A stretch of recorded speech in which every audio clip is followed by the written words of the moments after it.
Now we're going to do another one of my incredibly popular comic book graphic novel reviews. This is a review of the graphic novel Jacob's Apartment, which I accidentally forgot to take back to the library. Therefore, to review it here on YouTube must have been fate.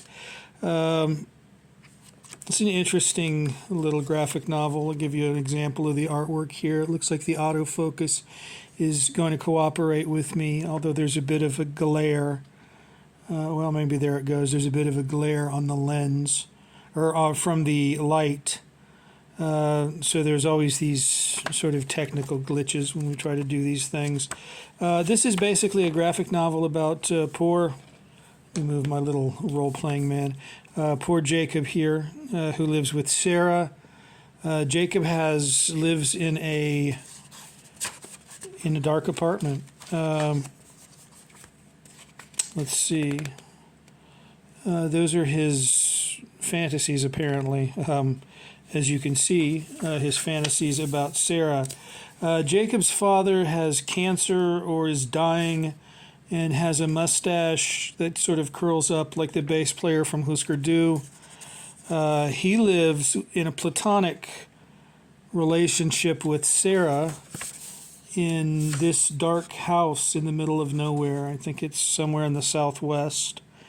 And basically, he's a very kind of a neurotic character. He drinks a lot, and he's got all kinds of religious fixations and hang-ups. Let's see if we can get that light is shining on that there we go. Anyway, that is Sarah right there.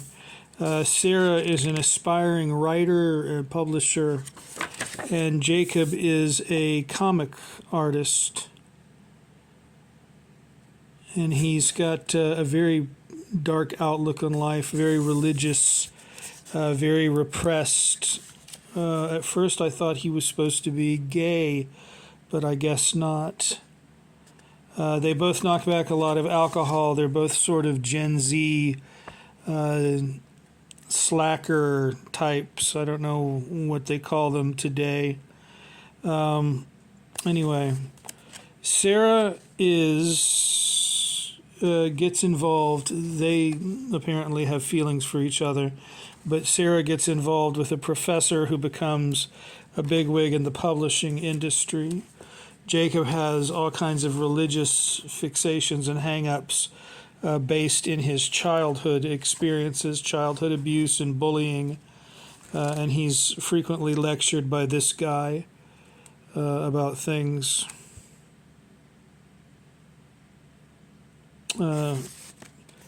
So Jacob's a guy with a lot of problems, a lot of troubles deep down inside of himself. Oh boy. So he works it out. And there he is with his ragdoll or dinosaur playmate when he was a child in his Superman suit. And he was picked on quite a bit, so he gravitated toward comic book characters like Superman to be his friends and companions. But he's always been a very lonely person, and he can't really foment relationships very well. There's Sarah with her scummy professor that tries to get her into tries to use her by getting her into the publishing industry. Jacob remembers all sorts of abuse, and so does Sarah, coming from childhood. And this guy that looks like Lee Ving from Fear is abused Sarah. Jacob gets a grant to do his graphic novel, and so they celebrate and they have a one-night stand.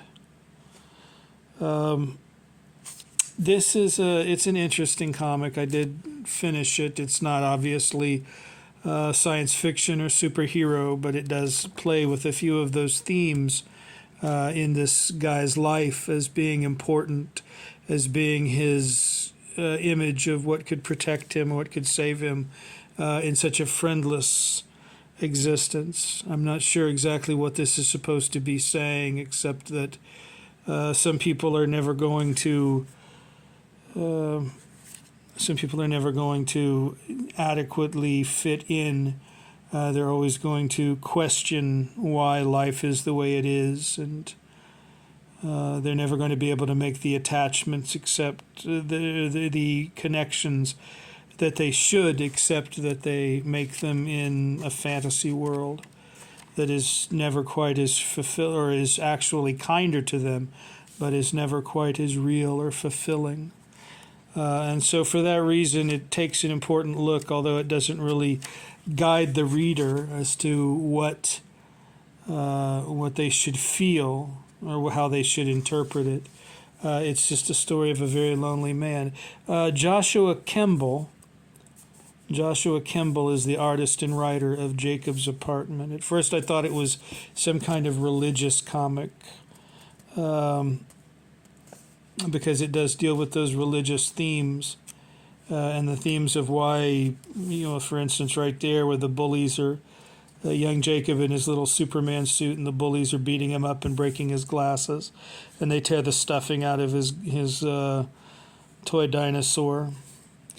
And this makes him grow up to like comics. And then the comics that are referenced include Spider-Man, Death from the Sandman, obviously. Neil Gaiman himself is in the doghouse right now. Mouse by Art Spiegelman. But then what is Jacob going to do? What is Jacob going to do?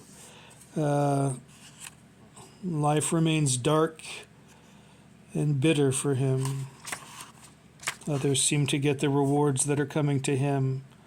But those rewards that he wanted were love, lasting love, but that didn't come either. And he's left alone in his apartment, pondering. And so is Sarah. They're both pondering what the distance is between the two of them. What could that be? Interesting book, Jacob's Apartment by Joshua Kimble. As you can see, the artwork is not real polished. It's a little stiff. It's a little formalistic, not real polished. It's not slam bang stuff. It's a little dark, a little stark, but for all that, not bad, I suppose. Okay, that's about all for now. Have a nice morning.